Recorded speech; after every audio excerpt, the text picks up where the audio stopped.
Hai Sobat Kecepikong 1996. Apa kabar semuanya? Oke, balik lagi di video lainnya guys. Jadi hari ini kita mau ngebahas soal apa sih yang sebenarnya dirasain seseorang ketika kamu berhenti ngendus keberadaan doi. Ketika kamu udah nggak lagi nyariin, nggak lagi ngehubungin, nggak lagi berusaha bikin sesuatu terjadi. Dan ini jujur ya, ceritanya bakal sangat bergantung sama pengalaman masing-masing karena maksudnya gini, setiap orang punya cerita yang beda. Dan yap, ini nggak mungkin bisa nutupin semua kemungkinan yang lagi kamu alamin sekarang. Tapi setidaknya, kita bakal coba ngerangkum gambaran besarnya. Nah, yang bakal kita kupas hari ini, yakni 3 kondisi atau 3 keadaan pikiran yang biasanya dialamin seseorang. Dan besar kemungkinan, orang yang lagi kamu pikirin itu ada di salah satu dari kondisi ini. Jadi kita bakal bahas gimana perasaan mereka ketika kamu udah nggak lagi engage, udah nggak lagi berusaha, udah nggak lagi hadir di hidup mereka, dan kamu bener-bener pergi begitu aja. Kamu pengen tahu kan, sebenarnya sekarang dia ngerasa apa sih? Setelah kamu menerapkan no contact, setelah kamu milih buat jalan pergi, dan setelah kamu nunjukin bahwa kamu punya kendali dan kekuatan diri. Nah, 3 kategori ini sebenarnya dasarnya simple. Semua balik ke satu hal. Seberapa besar arti kamu buat dia? Iya, sesederhana itu. Jadi ada kondisi di mana kamu sebenarnya nggak terlalu berarti buat dia. Ada juga kondisi di mana kamu punya arti besar. Dan ada juga kondisi abu-abu di mana dia sendiri masih ragu, masih bingung sama perasaannya ke kamu sekarang. Dan kamu tahu kan, kondisi pikiran yang beda ini bakal ngaruh banget ke perilaku dia setelah kamu pergi. Jadi responnya beda-beda.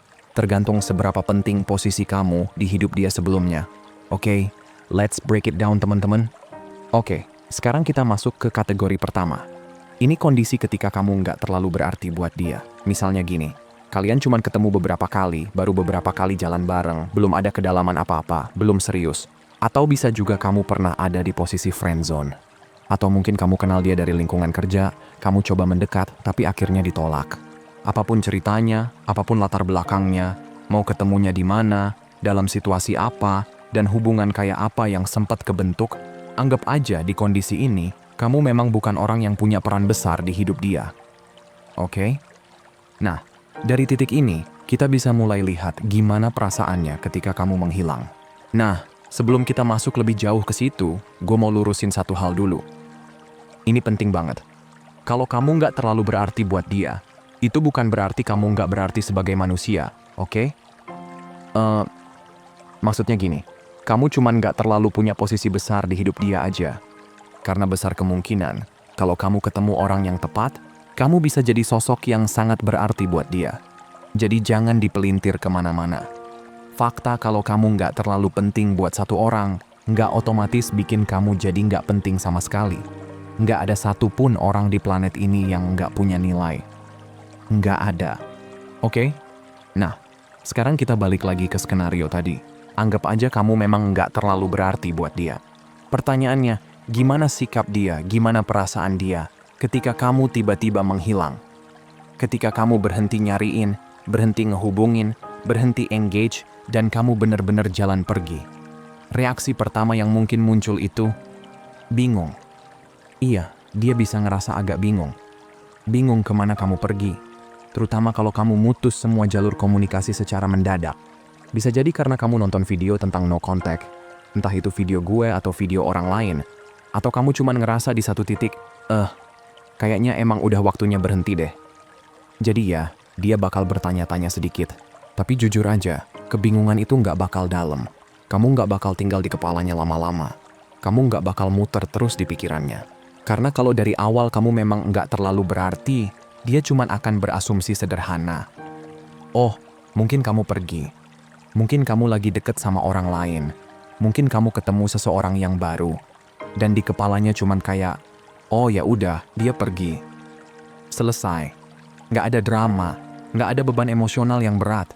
Nggak terlalu ngaruh ke hidup dia. Selain mungkin rasa penasaran kecil tentang apa yang sebenarnya terjadi. Terutama kalau, seperti yang gue bilang tadi, kamu berhenti komunikasi secara tiba-tiba. Itu doang efeknya. Sekadar mikir, kemana ya dia? Tapi habis itu, ya lanjut lagi sama hidupnya. Nah, Kecuali satu kondisi lain. Kalau dia tipe yang agak narsistik misalnya, bisa jadi meskipun dia sebenarnya nggak tertarik sama kamu atau minatnya ke kamu udah hilang, dia tetap menikmati fakta bahwa kamu menyukainya. Dia suka diidolain, dia suka diperhatiin. Apalagi kalau kamu sebelumnya nunjukin rasa kagum, rasa sayang, atau perhatian yang konsisten. Jadi ketika perhatian itu tiba-tiba hilang, dia bisa ngerasa agak terusik. Bukan karena kehilangan kamu sebagai sosok, tapi karena kehilangan validasi. Karena ada orang-orang yang memang suka perhatian, meskipun mereka nggak berniat buat menjalin hubungan.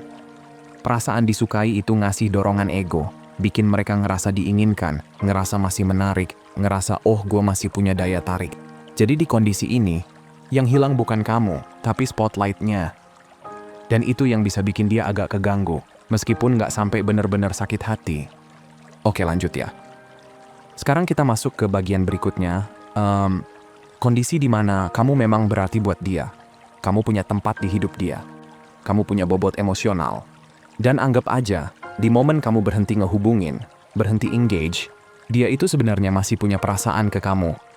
Nah, pertanyaannya, apa yang bakal terjadi setelah itu? Jawabannya gini, reaksinya bisa muncul kapan aja. Bisa 1 jam setelah kamu menghilang. Bisa beberapa hari. Bisa minggu depan. Bahkan, buat beberapa orang, bisa berbulan-bulan kemudian. Tapi satu hal yang hampir pasti terjadi, dia bakal ketarik balik ke kamu. Kenapa? Karena tanpa kamu sadari, sekarang kamu lagi nunjukin kekuatan. Kekuatan emosional. Dan kamu tahu kan, orang-orang itu secara alami tertarik sama sosok yang punya kendali diri, yang nggak reaktif, yang nggak digerakin sama emosinya sendiri. Salah satu bentuk paling jelas dari kekuatan itu adalah ketika kamu memilih buat nggak ngejar orang yang udah nolak kamu, nge-friendzone kamu, atau nggak ngasih kepastian. Kamu punya kontrol buat nahan diri. Kamu nggak kebawa emosi. Kamu nggak tiba-tiba ngechat tengah malam karena kesepian. Kamu nggak drunk call, nggak ngetik pesan panjang cuman karena lagi kangen. Dan itu, percaya atau nggak, kelihatan. Energinya kerasa. Nah, kalau kamu memang berarti buat dia, di satu titik dia bakal panik. Iya, panik halus. Dia bakal mikir, kok udah lama nggak denger kabarnya ya? Kok dia udah nggak pernah mulai obrolan lagi? Dan di saat itu, kalau kamu masih punya arti buat dia bakal ngerasa terdorong buat ngelakuin sesuatu. Karena pelan-pelan, dia bakal sadar satu hal. Kamu nggak bakal ngehubungin dia lagi. Kamu nggak bakal nyari dia lagi. Kamu nggak bakal ngejar lagi. Dan di momen itu, bakal muncul pikiran kayak, kalau gue mau dia tetap ada di hidup gue, berarti gue harus bergerak. Gue harus usaha. Gue harus berjuang buat dia. Gue yang harus nge-reach out duluan. Tapi, jangan kebayang dia langsung bilang, aku kangen kamu. Atau, aku mau kamu balik ke hidup aku. Atau aku masih punya perasaan. Kebanyakan orang sih nggak sefrontal itu. Jarang banget. Akan indah sih kalau iya, tapi realitanya nggak begitu. Yang biasanya terjadi adalah mereka ngetes air dulu. Ngetes suasana. Mereka nggak langsung ngomong mau balikan atau mau deket lagi. Paling cuman, apa kabar? Atau ngirim sesuatu yang menurut mereka bakal bikin kamu senyum. Meme, video lucu, reels, TikTok, apapun lah. Kayak sekadar cari alasan buat muncul lagi. Kalau mereka suka, itu pola yang sering kejadian. Intinya, mereka bakal nyari kamu. Dalam bentuk apapun. Kadang terang-terangan, kadang halus banget. Bahkan, di beberapa kasus, mereka bisa pakai perantara.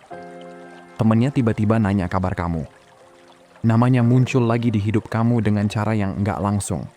Tapi satu hal jelas, kalau kamu berarti buat dia, keheningan kamu itu bakal terasa. Nah, jadi gini. Kalau tiba-tiba ada teman yang muncul, misalnya teman bareng, tapi teman ini jelas lebih dekat sama dia dibanding sama kamu. Atau ya bisa juga temannya dia aja, bukan mutual friend.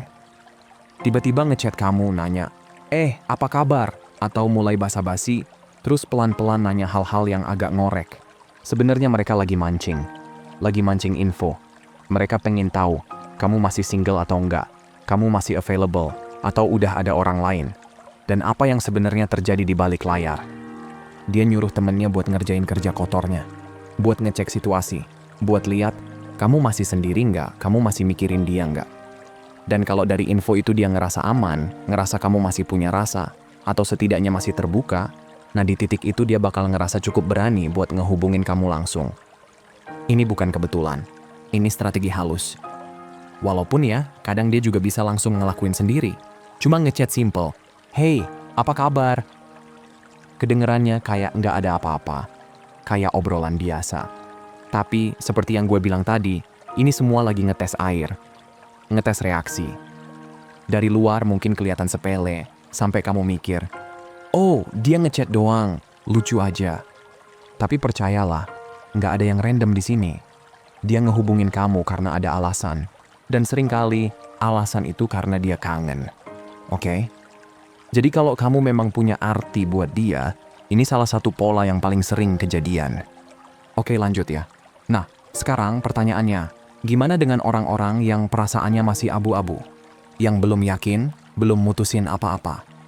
Di kondisi ini, jujur aja, hasilnya bisa kemana aja. Bisa jadi, seiring waktu, dia mulai ngerasa kehilangan dan akhirnya nyari kamu. Tapi bisa juga, kamu nggak pernah dengar kabar dari dia lagi. Ini tipe yang paling tricky, paling susah ditebak. Tapi ada satu hal yang bisa kamu kontrol, perilaku kamu sendiri. Kalau kamu konsisten nunjukin sikap kuat, misalnya kamu janji sama diri sendiri buat nggak ngehubungin dia, nggak drunk call, nggak ngechat cuma karena lagi sepi, nggak nurutin emosi pas rasa kangen datang, itu semua pelan-pelan bisa geser posisi kamu. Kamu bisa bikin timbangan condong ke arah kamu. Dari yang tadinya ragu, jadi orang yang mulai ngerinduin kamu. Dari yang tadinya setengah-setengah, jadi orang yang mulai ngerasa kamu berarti. Sebaliknya, kalau kamu masih nunjukin sikap yang kelihatan butuh, kelihatan lemah, masih sesekali ngechat, misalnya ngucapin ulang tahun, tahun baru, Natal, atau momen apapun cuman buat cari alasan muncul, atau tiap 2 minggu sekali sekadar nyapa, ngirim sesuatu, itu semua ngasih sinyal kalau kamu belum move on. Dan dia bakal ngerasain itu. Energinya kebaca. Karena di posisi itu, kamu masih ngejar, kamu nggak ngasih ruang, dan kamu nggak nunjukin kekuatan. Dan hasilnya, dia bakal masuk ke kategori orang yang ngerasa kamu nggak terlalu berarti. Kamu jadi nggak punya daya tarik emosional yang kuat. Jadi intinya gini, cuman ketika kamu nunjukin perilaku yang tegas, tenang, dan punya kendali diri, kamu bisa ngubah orang yang masih ragu, jadi orang yang mulai ngelihat kamu dengan cara yang berbeda. Kekuatan itu yang bikin perasaan bisa bergeser. Jadi gini, kalau ngadepin orang-orang yang perasaannya masih abu-abu itu, memang kelihatannya kayak butuh strategi yang rapi. Kayak, wah, gamenya harus kenceng nih. Tapi lucunya, kalau dipikir-pikir lagi, sebenarnya yang dibutuhin cuma satu hal doang. Kendali diri secara emosional. Itu aja. Kamu nggak perlu trik ribet, nggak perlu kalimat pinter, nggak perlu manuver aneh-aneh. Kamu cuma perlu cukup kuat buat nggak ngomong apa-apa lagi sama dia, nggak nongkrong di sekitar dia, nggak cari-cari alasan buat muncul, dan ya, tinggal bener-bener menerapkan no contact. Sesimpel itu, tapi dampaknya gede. Dan itulah, secara garis besar, apa yang dirasain seseorang ketika kamu berhenti ngejar mereka. Ketika kamu berhenti nyariin. Ketika kamu berhenti ngejar validasi. Ketika kamu nunjukin bahwa kamu punya kontrol atas diri kamu sendiri. Oke, apapun yang lagi kamu alamin sekarang, entah kamu ada di posisi yang nggak terlalu berarti buat dia, atau kamu sebenarnya punya arti tapi lagi dijauhin, atau kamu ketemu orang yang perasaannya masih abu-abu dan bikin kamu bingung sendiri. Satu hal yang perlu kamu ingat baik-baik, itu bukan berarti kamu nggak menarik, bukan berarti kamu kurang, dan jelas bukan berarti kamu nggak punya nilai. Maksudnya gini, kadang kita ketemu orang yang memang nggak ditakdirin buat melihat nilai yang kita bawa, dan itu bukan kesalahan kamu. Kita nggak bisa maksa siapapun buat balik, buat kangen, atau buat memilih kita. Dan nggak semua orang akan cocok sama energi, niat baik dan ketulusan yang kamu punya, meskipun itu tulus banget. Dari semua yang kita bahas, satu benang merahnya jelas. Reaksi seseorang saat kamu pergi itu sepenuhnya tergantung seberapa besar arti kamu buat mereka, dan bagaimana sikap kamu setelah pergi. Kalau kamu nggak terlalu berarti, kepergian kamu mungkin cuma jadi tanda tanya kecil, lalu dilupain. Kalau kamu berarti, keheningan kamu justru bisa jadi gema yang bikin mereka mikir, kangen, bahkan nyari jalan buat balik. Dan kalau mereka masih ragu, sikap kamulah yang menentukan kemana arahnya. Bukan kata-kata manis, bukan chat panjang, bukan usaha berlebihan, tapi ketenangan, jarak, dan kendali diri yang kamu tunjukin. Jadi kesimpulannya gini, kekuatan kamu bukan di seberapa keras kamu ngejar, tapi di seberapa tenang kamu bisa melepaskan. Ketika kamu berhenti berusaha membuktikan diri ke orang yang ragu, disitulah nilai kamu justru mulai kelihatan. Fokus ke diri kamu, jaga harga diri, dan biarin orang lain merasakan sendiri absennya kamu. Kalau mereka balik, itu karena mereka benar-benar memilih. Kalau mereka nggak balik, itu bukan kehilangan, tapi penyaringan. Dan mungkin sekarang kamu lagi ada di fase capek. Capek nunggu respon, capek berharap, capek mikir, kenapa sih kok begini hasilnya? Tapi justru di fase ini, kamu lagi belajar satu hal yang nggak semua orang sanggup jalanin. Belajar buat diem tanpa kehilangan harga diri. Belajar buat pergi tanpa harus membenci. Belajar buat ngelepas tanpa harus ngerasa kalah. Satu hal yang paling penting buat dipegang adalah, kamu nggak kehilangan siapapun dengan pergi, kamu cuma berhenti kehilangan diri kamu sendiri. Ketika kamu berhenti ngejar, berhenti nunggu, dan berhenti berharap ke orang yang ragu, kamu lagi ngasih ruang buat sesuatu yang lebih sehat datang. Bisa jadi dia balik, bisa juga enggak. Tapi di dua kemungkinan itu, kamu tetap menang kalau kamu berdiri di posisi yang tenang dan utuh. Karena cinta yang benar itu nggak bikin kamu harus mengecilkan diri, nahan harga diri, atau terus merasa kurang. Jadi, jalanin hidup kamu. Tetap tumbuh. Tetap rawat diri kamu, hati kamu, dan arah kamu. Kalau ada orang yang suatu hari sadar dan balik, pastikan itu karena mereka benar-benar memilih, bukan karena kamu memohon.